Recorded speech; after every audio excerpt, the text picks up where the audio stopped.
Assalamualaikum warahmatullahi wabarakatuh. Perkenalkan, saya Winnie Lestari, NIM C0C02100. Baiklah, di sini saya akan menjelaskan materi tentang hukum kepailitan. Yang pertama ada pengertian kepailitan. Akibat hukum putusan kepailitan, persyaratan debitor dapat dinyatakan pailit. Pihak yang dapat mengajukan permohonan pailit, PKUP atau penundaan kewajiban pembayaran utang. Yang pertama, pengertian kepailitan. Secara etimologi, kepailitan berasal dari kata pailit. Selanjutnya, istilah pailit berasal dari bahasa Belanda pailet yang mempunyai arti ganda, yaitu sebagai kata benda dan kata sifat. Istilah pailet sendiri berasal dari Perancis, yaitu violet yang berarti pemogokan atau kemacetan pembayaran. Sedangkan dalam bahasa Inggris dikenal dengan kata to fail dengan arti sama, dan dalam bahasa Latin disebut failure. Undang-Undang Kepailitan UUK PKPU Pasal 1 Ayat 1 bahwa kepailitan adalah sita umum atas semua kekayaan debitor pailit yang penguasaan dan pemberesannya dilakukan oleh kurator di bawah pengawasan hakim pengawas sebagaimana diatur dalam undang-undang ini. Selanjutnya, akibat hukum putusan kepailitan. Menurut Zainal Asikin, hukum dari putusan pailit yang utama adalah dengan telah dijatuhkannya putusan kepailitan, si debitor atau si pailit kehilangan hak untuk melakukan pengurusan dan penguasaan atas harta bendanya. Pada pasal 23 Undang-Undang Kepailitan menyatakan bahwa semua perikatan debitor pailit yang dilakukan sesudah pernyataan pailit tidak bisa dibayar menggunakan harta pailit, kecuali ada kemungkinan bahwa perikatan-perikatan tersebut mampu mendatangkan keuntungan bagi harta kekayaan tersebut.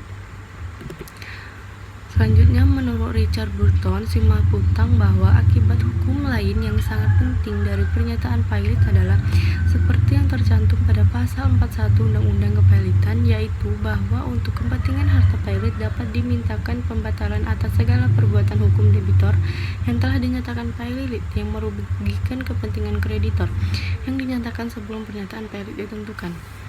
Akibat hukum lainnya adalah adanya hak retensi yang diatur dalam pasal 59 ayat, yaitu hak kreditor untuk menahan barang-barang kepunyaan debitor sampai dibayarnya utang, tidak kehilangan hak untuk menahan barang dengan diucapkannya pernyataan pailit. Selanjutnya, persyaratan debitor dapat dinyatakan pailit. Seorang debitor dapat dinyatakan pailit jika memenuhi syarat-syarat berikut. Yang pertama, debitor paling sedikit memiliki 2 kreditor dalam Undang-Undang Kepailitan UUK PKUP. Ketentuan pasal 1132 KUHP Perdata menyatakan bahwa harta kekayaan debitor harus dibagi secara adil kepada setiap kreditor. Yang kedua, debitor paling sedikit tidak membayar satu utang kepada salah satu kreditor. Suatu keadaan di mana debitor tidak membayar utang yang seharusnya ia bayarkan merupakan pengertian dari keadaan berhenti membayar utang-utang. Yang ketiga, debitor memiliki utang yang belum dibayar, telah jatuh waktu dan sudah dapat ditagih. Selanjutnya, pihak yang dapat mengajukan permohonan pailit. Pasal 2 ayat 1, 2, 3, 4, dan 5 UUK PKPU menunjukkan bahwa pihak yang dapat mengajukan permohonan pailit bagi seorang debitor antara lain: yang pertama, debitor memiliki lebih dari satu kreditor. Selain itu, debitor harus bisa membuktikan bahwa ia tidak membayar utang kreditor yang telah jatuh waktu dan dapat ditagih. Yang kedua, debitor memiliki 2 atau lebih kreditor dan tidak membayar utangnya. Yang ketiga, Bank Indonesia pengajuan permohonan pailit bagi bank sepenuhnya merupakan kewenangan Bank Indonesia dan semata-mata didasarkan atas penilaian kondisi keuangan dan kondisi perbankan secara keseluruhan.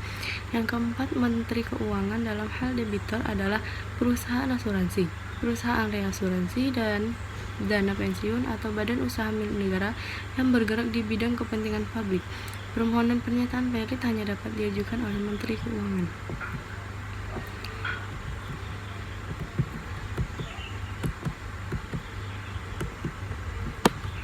Yang selanjutnya, PKUP, penundaan kewajiban pembayaran utang.